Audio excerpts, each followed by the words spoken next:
So in this particular video, I'm going to talk about what historically happens to the real estate market before, during, and after an election year, as well as what to do if you're a seller, a casual buyer, or an investor that's looking to take advantage of the current state of the real estate market.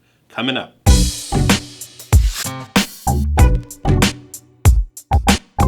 Welcome back, everybody. Such a pleasure to be back. If you are new here, welcome. My name is AlexBeltran, and I talk about real estate tricks, tips, and topics. So, if you're in the real estate business, aspiring to join the real estate business, or you just want some guidance or references to everything that the real estate industry encompasses, go on ahead and smash that subscribe button, hit that little bell, because we're just going to keep on rolling with this.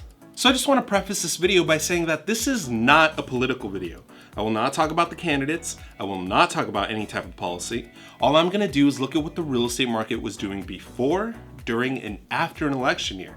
Analyze that data to help you make the best real estate decision possible. So quick side note, when I say casual buyer, what I mean by that is that it's a buyer that's looking for a house for themselves, not looking to fix and flip or remodel or rent out or anything like that. So with that out of the way, let's talk real estate. Real estate falls into a funny category because it's not black and white like, the stock market. And what I mean by that is that real estate literally affects your life. For example, the best economic minds in the world may agree that selling your home and downsizing for a couple months is the best economic decision possible. And if you do so, you'll never have to worry about money again.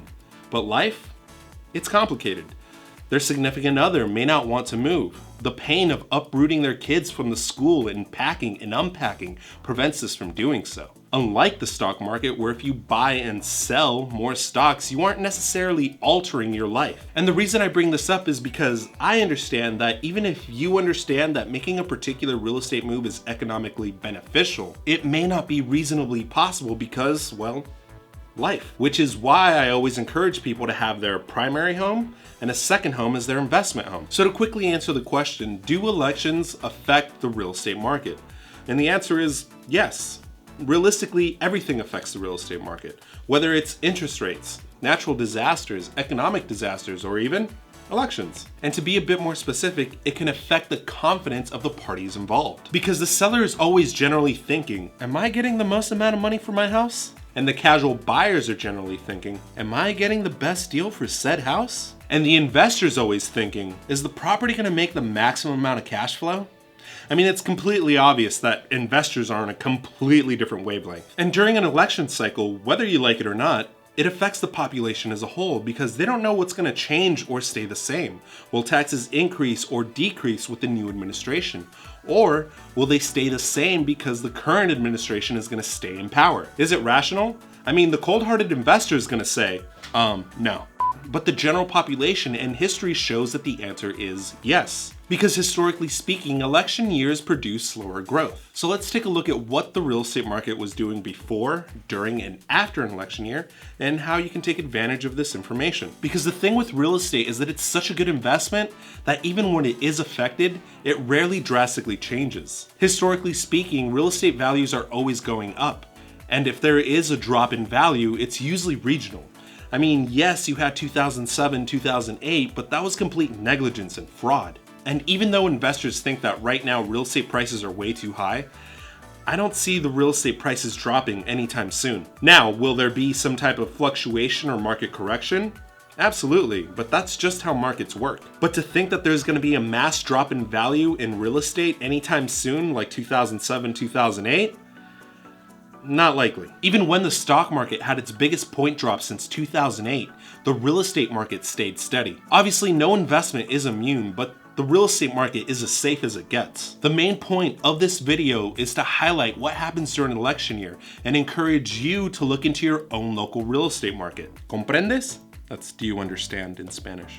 Alright, so I'm mostly using the National Association of Realtors stats as well as a couple of independent studies. So leading up to the election, the real estate market actually tends to go up by 6%. Generally, the craziest time to buy real estate is between April and the end of August. And then it comes to natural slowdown during the winter months. Sales still happen, I'm not saying that they don't, but not as much as the hot markets of the hot months. Then it blends into the election year, and that's when real estate inventory stagnates. Yet, there's an increase of 4.6% in sales. making home prices historically plateau, which is actually a huge surprise to me because I thought that house prices dropped during this time. And to be fair, some do, and I'll elaborate a little bit more on that in a bit. Now, the reason you're seeing a bit of a discrepancy between the NAR numbers and the graph is because this graph shows stats every 2 years, where the NAR is referencing the year before, during, and after. You can see that this has been the case since the early 70s through present day. The only time that there's been a major drop in recent history was 2008, and that's because we were in the middle of a recession. Actually, in hindsight, you can see that there was something wrong since 2006, but that's a completely different subject altogether. Now, looking into the stat where inventory stagnates, yet there's an increase in sales, you have to see what is actually selling during this period. And according to the National Association of Realtors, it's entry-level homes and fixer-uppers that are moving the most during this time. And mid to high-end homes don't move as much. In fact, the mid to high-end homes actually tend to lose value during this time, which leads me to believe that casual buyers aren't buying during election years. And that explains why I experienced a drop in my local market, because during the 2016 election, I was working the luxury market in Beverly Hills 90210. And what is considered entry-level or a fixer-upper in Los Angeles is essentially the price of a luxury home everywhere else in the US. Now, I couldn't find any information as to who is actually buying during this time to confirm, but taking an educated guess as well as adding a little bit of anecdotal evidence, it's most likely investors that are taking advantage of the fact that casual buyers are not actively looking to purchase homes at this time, because investors don't really buy move-in ready properties. Granted, I got my real estate license in 2011, so for the 2012 election, I wasn't working with investors. In fact, I was struggling to find clients at that time. So my only first-hand experience with investors during an election year was the 2016 election year, which we already established that wasn't an accurate depiction of what was happening to the real estate market nationwide. Now, after the elections, the market catches back up to normal and actually increases in value a little bit quicker than usual, and sales increase in the entry-level, mid, and high-end by 5.3%, which only solidifies my guess that it's only investors buying during the election year, then putting the properties back up on the market to take advantage of the increase in value. Now, this time around, we have a little bit of a weird situation where we have the potential for a global pandemic. And because of that, the Fed has lowered the interest rate. The lowering of the interest rate has actually excited casual buyers to lock in those super low interest rates. Now, the problem is that inventory is on par with historical data. So inventory is very low right now, which is making it a very unique real estate market for an election year. It's kind of the reason why I'm so late to upload videos. I've been really busy with clients trying to lock down a purchase or a sale. I've also been contacting my friends in Los Angeles and New York, and they have a shortage of inventory there as well. This means that multiple offers have come early this year, and investors are now going to have to compete with casual buyers. So what should you do if you're a seller? Put your house on the market. With inventory being so low, you're almost guaranteed multiple offers. Don't think that this is a free pass to price it impossibly high. Contact your local reputable real estate agent and put that for sale sign up. Now, I know that the problem with low inventory is that sellers think to themselves, well, I'm getting a great price for my home, but where am I gonna move? Well, the solution to that is put your house on the market so that other sellers can purchase your house. And it may sound counterintuitive, but that's how it works. Putting your house on the market increases inventory. Now, what should you do if you're a casual buyer? Buy now.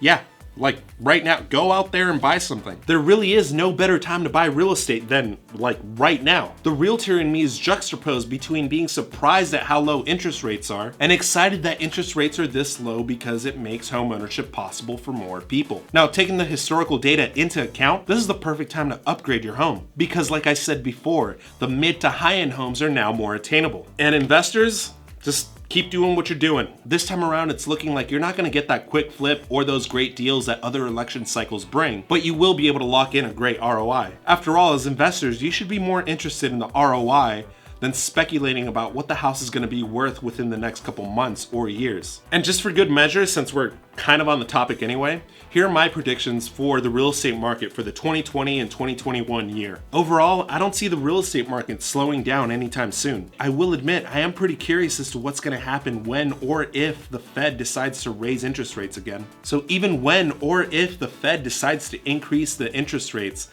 I don't see it having a negative effect on the real estate market as a whole. Once again, real estate is very regional. There are cities that are better to invest in than others. In fact, I made a video talking about my favorite cities to invest for the 2020 year. I'm gonna go on ahead and link it on a card right up above. Should I make like a cheesy salesman commercial? So get out there and find yourself a reputable real estate agent that's gonna help you with all of your real estate needs.